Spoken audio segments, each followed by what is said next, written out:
أستاذ سلماوي، التحاقك بالعمل الصحفي كان له قصة لطيفة. أنا عرفتها إنه مع الأستاذ محمد حسنين هيكل لما طلب منك إنك تنضم عشان كان بيأسس وقتها القسم الخارجي في جريدة الأهرام. ممكن حضرتك تحكي لنا القصة دي، وإزاي اتقابلته وإزاي تعرفته وإزاي أقنع حضرتك إنك تسيب التدريس في الجامعة وتعمل كصحفي في الأهرام؟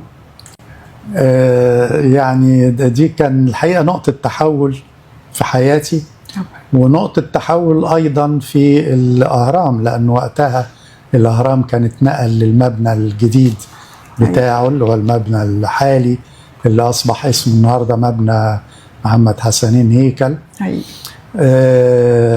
وكان المبنى في ذلك الوقت على فكرة يعني من أحدث المباني الصحفية في العالم حقيقي. يعني وقتها أنا زرت الواشنطن بوست وزرت لوموند وكده، كان يعني مبنى الأهرام بتاعنا أكثر تقدما، وكانوا الصحفيين بييجوا من العالم يتفرجوا، وكان في جولات داخل الأهرام قسم العلاقات العامة، وفي مرشدين بيفرجوا الناس على الأهرام والمبنى ازاي مبنى متكون من على 3 قواعد مختلفة، يعني كان حاجة حديثة جدا. بعد كده طبعا الواشنطن بوست عمل مبنى حديث جدا، أساهي في اليابان عنده مبنى في مطار للهليكوبتر فوق المبنى وبتاع، لكن وقتها كان الأهرام يعني أكثر حداثة.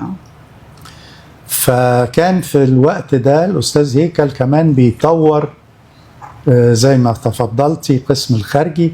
كانش اسمه القسم الخارجي، كان اسمه قسم الترجمة.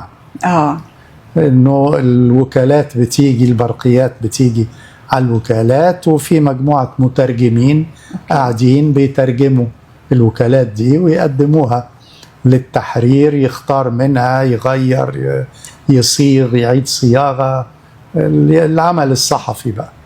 هو كان عايز القسم الخارجي يقوم بهذا العمل بنفسه، وتحول من قسم الترجمة إلى قسم الأخبار الخارجية. طبعا عشان القسم يعمل ده لازم يبقى فيه كل التخصصات الممكنة، لأن الأخبار اللي بتيجي من العالم ممكن تكون اجتماع قمة بين الرئيس الأمريكي والسوفيتي في ذلك الوقت، وممكن تبقى جواز مارلين مونرو من الكاتب المسرحي آرثر ميلر. فلازم يبقى في حد يقدر